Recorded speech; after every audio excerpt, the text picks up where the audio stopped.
Election അടുക്കുകയല്ലേ അല്ലേ? കേരളത്തിൽ എന്തൊക്കെ തരം വർഗീയ കാർഡുകൾ ഇറക്കിയുള്ള കളികളാണ് നടക്കുന്നതെന്ന് നിങ്ങൾ കാണുന്നില്ലേ? യഥാർത്ഥത്തിൽ കേന്ദ്രം ഭരിക്കുന്ന ടീം ഇപ്പോൾ പത്മഭൂഷൺ അടക്കം നൽകി അല്ലേ? പിന്നെ രാഷ്ട്രീയ പാർട്ടികളിൽ ഇത്തരം പുരസ്കാരങ്ങൾ സ്വീകരിക്കാത്ത ടീമുകളെപ്പോലും പത്മവിഭൂഷൺ നൽകി ആദരിക്കുകയാണ്. അപ്പോൾ അത്തരം ആളുകളുടെ വോട്ടുകൾ ഇതിലൂടെ നേടിയെടുക്കാമെന്നാണോ കേന്ദ്ര സർക്കാർ കരുതുന്നത്? അല്ലെങ്കിൽ അത് ഈ കേന്ദ്രം ഭരിക്കുന്ന പാർട്ടി കരുതുന്നത്? അത് തന്നെയാണ് ലക്ഷ്യം. അപ്പോൾ നമ്മൾ മണ്ടന്മാരാണോ? മലയാളികൾ മണ്ടന്മാരാണോ? ആണോ?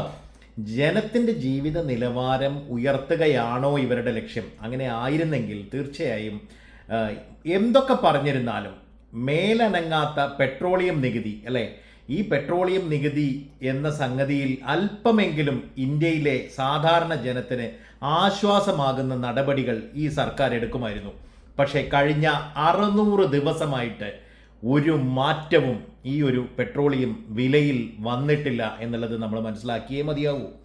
കാരണം ഇവരെല്ലാം പുറത്ത് നിന്ന് ചോർച്ച അടക്കാൻ അല്ലേ, പുറത്ത് നിന്നിങ്ങനെ എന്താ പറയുക, ചോർച്ച അടക്കാൻ ശ്രമിക്കുകയാണ്, അല്ലെങ്കിൽ അതുപോലെ അഭിനയിക്കുകയാണ്. ഇരുട്ട് കൊണ്ട് ഓട്ടയടക്കുക എന്നൊരു പ്രയോഗമുണ്ട്, അതാണ് നടത്തുന്നത്. പെട്രോളിയം വില കുറയ്ക്കാതെ യാതൊരു പരിപാടികളും ഈ പറയുന്ന ജനത്തിന് ഗുണമുണ്ടാകുകയേയില്ല. അത് ഗുണമുണ്ടാകുന്നത് ഇവിടെ കേന്ദ്ര സർക്കാരിന് മാത്രമേ ഉള്ളൂ. അതേപോലെ കേരളം ഭരിക്കുന്ന സർക്കാരുകൾക്ക്, സംസ്ഥാനങ്ങൾ ഭരിക്കുന്ന സർക്കാരുകൾക്ക്, അതായത് പല സ്റ്റേറ്റുകളിലും ഒരുപാട് ഇതേപോലുള്ള ആനുകൂല്യങ്ങൾ കഴിഞ്ഞ UDF ഒക്കെ ഭരിക്കുന്ന സമയത്ത് കൂട്ടുന്ന വിലയിൽ, പെട്രോളിയം വിലയിൽ വരുന്ന വർധനവിൽ അതിൽ അങ്ങനെ വരുമ്പോൾ അതിന് കൂടുന്ന നികുതി ഒഴിവാക്കിക്കൊണ്ട് ഇത്തരത്തിൽ ജനങ്ങൾക്ക് സപ്പോർട്ട് ചെയ്തിരുന്നു, ചെറിയൊരു അംശമായിട്ടായിരുന്നാൽ പോലും. പക്ഷേ ഇവിടെ അത് ഒന്നും സംഭവിക്കുന്നതേയില്ല. എത്ര വർഷങ്ങളായി നമ്മളിത് അനുഭവിക്കുന്നു.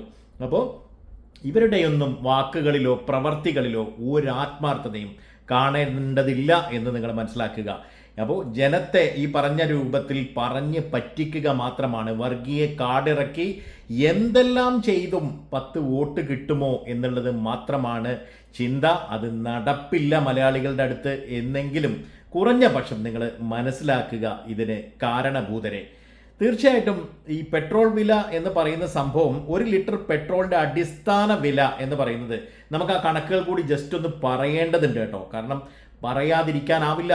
106 രൂപ 107 രൂപയ്ക്ക് അടുത്ത് വരുന്ന വളരെ വലിയൊരു മാർജിനാണ് പെട്രോളിൻ്റെ വില എന്ന് പറയുന്നത്. അതായത് അന്താരാഷ്ട്ര വിപണിയിൽ ഏകദേശം 40-42 രൂപ, ചെറിയ വേരിയേഷൻസ് വന്നുകൊണ്ടേയിരിക്കും. 40-42 രൂപയാണ് വരുന്നത്. ശുദ്ധീകരണ ചെലവ് മാത്രം ഒരു 7 രൂപ 8.5 രൂപയോളം അങ്ങനെ വരും. ഡീലർ കമ്മീഷൻ ഒരു 3.80 വരും. നികുതിയില്ലാത്ത ആകെ തുക ഏകദേശം പെട്രോളിൻ്റെ വിലയായിട്ട് വരുന്ന 52 രൂപ മുതൽ 54 രൂപ, അത് 55 തന്നെ നമുക്ക് കണക്കൂട്ടാം. ബാക്കി വരുന്ന 52 രൂപയിലധികം, ഈ 52 നമ്മൾ കണക്കൂട്ടുന്നതെങ്കിൽ 55 രൂപയോളം വരുന്ന ഇതിൻ്റെ വില എന്ന് പറയുന്നത് കേന്ദ്ര സംസ്ഥാന സർക്കാരുകൾ ഈടാക്കുന്ന വിവിധ നികുതികളാണ്. അപ്പോൾ 100% ഇതിൻ്റെ ഉറവിടത്തിൽ തന്നെ 100% നികുതി ഈടാക്കപ്പെടുകയാണ്. എന്നിട്ടോ നമ്മൾ ശ്രദ്ധിക്കേണ്ട മറ്റൊരു കാര്യം, ഒരേ സമയം എക്സൈസ് ഡ്യൂട്ടി എന്ന് പറഞ്ഞ് കേന്ദ്രം ഇതിന് വളരെ വലിയ തരത്തിൽ നികുതി ഏർപ്പെടുത്തുന്നു. അത് മാത്രമോ, അതിൽ റോഡ് സെസ് എന്ന് പറയുന്ന ഒരു എമൗണ്ട് കൂടി ചേർത്തുകൊണ്ട് ഇന്ത്യയിലുടനീളം കേന്ദ്ര സർക്കാർ നിർമ്മിക്കുന്ന, അല്ലെങ്കിൽ കേന്ദ്ര ഉപരിതല ഗതാഗത വകുപ്പ് നിർമ്മിക്കുന്ന മുഴുവൻ റോഡുകൾക്കും വേണ്ട പണം ഈ പെട്രോളിയത്തിൽ നിന്ന് പിരിക്കുന്നു. ഇത്തരത്തിൽ റോഡ് നിർമ്മാണം പൂർത്തിയാക്കി കഴിഞ്ഞാൽ പിന്നീട് ആ പണം തിരിച്ചു പിടിക്കാനാണെന്നും പറഞ്ഞ് ദേശീയപാത അതോറിറ്റി അവിടെ ടോൾ കൊള്ള ആരംഭിക്കുന്നു. അപ്പോൾ നമ്മൾ 2 തവണ പണം നൽകേണ്ടി വരികയാണ്. നിങ്ങൾ ശ്രദ്ധിക്കുക, ഇവിടെ ജനത്തിൻ്റെ സർക്കാരെന്നോ ഭൂരിപക്ഷത്തിൻ്റെ സർക്കാരെന്നോ അല്ലെങ്കിൽ ഹിന്ദുത്വ സർക്കാരെന്നൊക്കെ പറഞ്ഞ് അധികാരത്തിൽ കയറുന്ന ടീമുകൾ നമ്മളോട് ചെയ്യുന്നത് കടുത്ത വഞ്ചനയാണ്, ഒരു സംശയവും വേണ്ട. അപ്പോൾ കേന്ദ്ര സർക്കാരിൻ്റെ എക്സൈസ് ഡ്യൂട്ടി ഏകദേശം 19 രൂപ, 20 തന്നെ കൂട്ടാം, ഇതിൽ റോഡ് സെസ് അടക്കം ഉൾപ്പെടുന്നു. അതായത് ഇന്ത്യയിലെ മുഴുവൻ റോഡുകൾക്കും വേണ്ട തുക. ഈ സംസ്ഥാന സർക്കാരിൻ്റെ നികുതി എന്ന് പറയുന്നത് വാറ്റും പ്ലസ് സെസ്സും കൂടെ ചേർന്നാണ്. കേരളം ഏകദേശം 30%-ലധികം സെയിൽ ടാക്സും 1 രൂപ അധിക നികുതിയും 1% സെസ്സും ഈടാക്കുന്നു. എന്തിനാണ് സെസ്? ക്ഷേമ പെൻഷനുകൾക്കാണ്.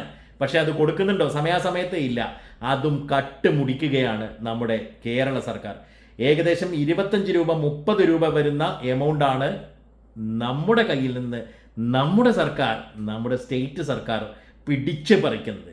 അപ്പോൾ ഈ തരത്തിൽ നാം നൽകുന്ന 106 രൂപയിൽ പകുതിയോളവും ഏകദേശം 50% സർക്കാരുകൾക്കുള്ള ലാഭമാണ്. വളരെ മേലനങ്ങാതെ നിങ്ങൾ പണിയെടുത്താലേ നിങ്ങൾക്ക് പൈസ കിട്ടൂ. ഇത് ഒരു പണിയും എടുക്കാതെ വളരെ എളുപ്പത്തിൽ അല്ലേ ആ തരത്തിൽ നികുതികൾ പിരിക്കുകയാണ്, നികുതി കൊള്ള നടത്തുകയാണ് കേന്ദ്ര സംസ്ഥാന സർക്കാരുകൾ. ഒരു ബാരൽ ക്രൂഡ് ഓയിൽ നിന്ന് മറ്റെന്തൊക്കെ ലഭിക്കുന്നൂടെ നോക്കേണ്ടതുണ്ടല്ലോ തീർച്ചയായിട്ടും. അപ്പോൾ പെട്രോളിൽ നിന്ന് ഏകദേശം 43% മുതൽ 46% വരെ പെട്രോൾ ലഭിക്കുന്നു. ഡീസലാണ് പിന്നീട് ക്രൂഡ് ഓയിലിൽ നിന്ന് ലഭിക്കുന്ന മറ്റൊരു ഇൻഗ്രീഡിയൻറ്റ്. അത് 26% മുതൽ 27% വരെ. ജെറ്റ് ഫ്യൂവൽ ലഭിക്കുന്നു 9%. 1 ലിറ്റർ ക്രൂഡ് ഓയിലിൽ നിന്നുള്ള കണക്കാണ് ഈ പറയുന്നത് കേട്ടോ. LPG ലഭിക്കുന്നുണ്ട്. അതേപോലെ തന്നെ റോഡ് ടാറ് ചെയ്യാൻ ഉപയോഗിക്കുന്ന അസ്ഫാൾട്ട് എന്ന് പറയുന്ന സംഭവം, ലൂബ്രിക്കൻറ്റുകൾ, പ്ലാസ്റ്റിക് നിർമ്മാണത്തിനുള്ള അസംസ്കൃത വസ്തുക്കൾ തുടങ്ങി ഒരുപാട് സംഗതികൾ, അസംസ്കൃത വസ്തുക്കൾ ഈ ക്രൂഡ് ഓയിലിൽ നിന്ന് ലഭിക്കുന്നുണ്ട്. എന്നിട്ടും ഈ പെട്രോളിയം പ്രോഡക്ട്സിൽ ഇത്രയും വലിയ ഒരു മാർജിൻ കയറ്റി വെച്ചിരിക്കുന്നത് വെറുതെയല്ല, ഇത് ജനദ്രോഹം തന്നെയാണ്. അപ്പോൾ ഇത്തരത്തിൽ വളരെ വലിയ തരത്തിലുള്ള കൊള്ള നടക്കുകയാണ് നമ്മുടെ കേന്ദ്ര സംസ്ഥാന സർക്കാരുകൾ തമ്മിൽ. തിരഞ്ഞെടുപ്പുകൾ നിങ്ങൾ കൃത്യമായി വിലയിരുത്തി തന്നെ വോട്ട് ചെയ്യണം. ഇത്തരത്തിലുള്ള കാര്യങ്ങളെ ചോദ്യം ചെയ്യുകയും വേണം. ഇത്തരം കാര്യങ്ങളെല്ലാം മൂടി വെച്ച് ഇതൊന്നും ചർച്ചയാകാതെ വിലക്കയറ്റമോ അല്ലെങ്കിൽ സ്വർണ്ണക്കൊള്ളയോ അല്ലെങ്കിൽ ഇതുപോലുള്ള തട്ടിപ്പുകളും വെട്ടിപ്പുകളും കള്ളത്തരങ്ങളും പിരിക്കലും കക്കലും മുക്കലും നക്കലും അടക്കമുള്ള മുഴുവൻ കാര്യങ്ങളും എല്ലാം മറച്ചു വെച്ച് ഇവിടെ വർഗീയ കാർഡിറക്കുന്നതിൻ്റെ ലക്ഷ്യം തീർച്ചയായും നിങ്ങൾ മനസ്സിലാക്കി തന്നെ വോട്ടുകൾ ചെയ്യുക എന്നുള്ളതാണ്. ഒരേ ഒരു ചോയ്സേ നിങ്ങൾക്കുള്ളൂ. പക്ഷെ ആ ചോയ്സ് നിങ്ങൾ കണ്ടെത്തണം അല്ലേ? വോട്ടുകൾ ചെയ്യുക, കൃത്യമായി എവിടെയാണ് വോട്ടുകൾ ചെയ്യേണ്ടതെന്ന് കൃത്യമായി മനസ്സിലാക്കി ചെയ്യുക. നമ്മളെ പറഞ്ഞു പറ്റിക്കുന്ന കേന്ദ്ര സംസ്ഥാന സർക്കാരുകൾക്ക് എതിരെയുള്ള കൃത്യമായ മറുപടി ആവട്ടെ.